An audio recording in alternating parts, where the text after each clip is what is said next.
تعادل رغم الطرد اللي من الدقيقة 16 وبمستوى مرضي. سوي لايك واشترك بالقناة واكتب لنا رأيك عن المباراة في الكومنتات.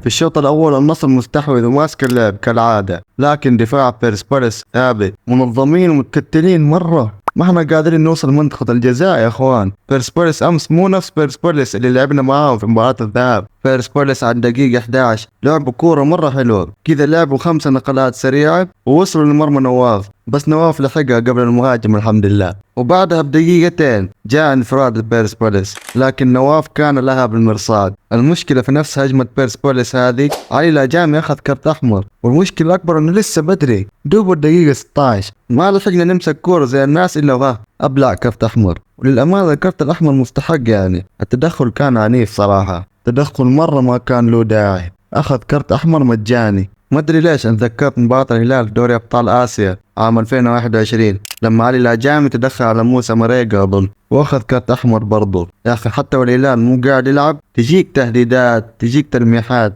لواحد ديسمبر، والله مشكلة. المهم بدأ بيرسبوليس يمسك الكورة، وهذا الطبيعي اصلا مع نقص نادي النصر العددي، كانوا اخطر وفرصهم اخطر. في الشوط الثاني ما سوينا شيء برضو، كنا نحتاج تاليسكا مرة في المباراة هذه، يعني خلاص انت ما انت قادر توصل للمرمى، سدد من خارج منطقة الجزاء. ما حد كان يسدد امس مرة، بس شكله هذه تعليمات كاسترو عشان نتجنب الارهاق. بس قدمنا شوط دفاعي جدا جدا ممتاز، والحمد لله ضمننا التأهل كأول للمجموعة. صح كنا مستحوذين في أغلب فترات المباراة، بس يا جماعة الاستحواذ أفضل وسيلة للدفاع ولتجنب الإجهاد البدني كمان. احنا ورانا ديربي مهم، وأصلا احنا متأهلين دور 16، كنا نحتاج التعادل بس عشان نضمن التأهل، واحنا متصدرين المجموعة. أوتافيو يا إخوان، أوتافيو احنا متعودين نشوفه بأدوار هجومية، لكن أمس شفناه بأدوار دفاعية وقدم مستوى كبير. قدرته على الاحتفاظ بالكرة والربط بين الهجوم والدفاع وقطع الكرات في الدفاع موجود وفي الهجوم موجود، ما شاء الله تبارك الله عليه. كمان شخصيته في الملعب يعرف يستفز الخصم ويخرجه من جو المباراة، تحسه بيترس بس مطور كده. وبالمناسبة هو رجل المباراة أمس، نواف العقيدي أمس شال كور خطيرة وشال انفراد كمان،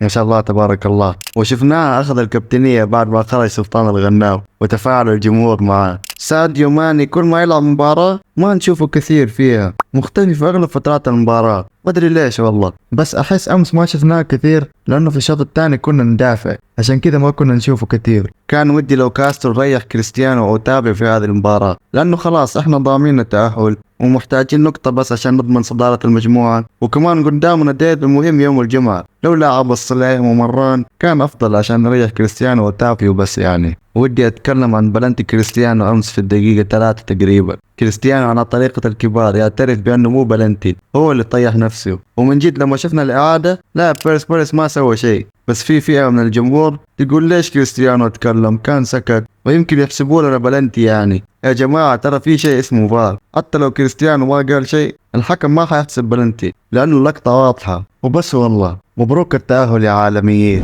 وكذا يكون وصلنا لنهاية المقطع، أتمنى أن المقطع عجبكم. إذا عجبك المحتوى يا عزيزي المشاهد سوي لايك واشترك بالقناة وفعل جرس التنبيهات كمان، وانشر المقطع للناس المهتمة بالدوري السعودي وبنادي النصر، واكتب لنا رأيك عن المباراة في الكومنتات. وفي أمان الله ومع السلامة.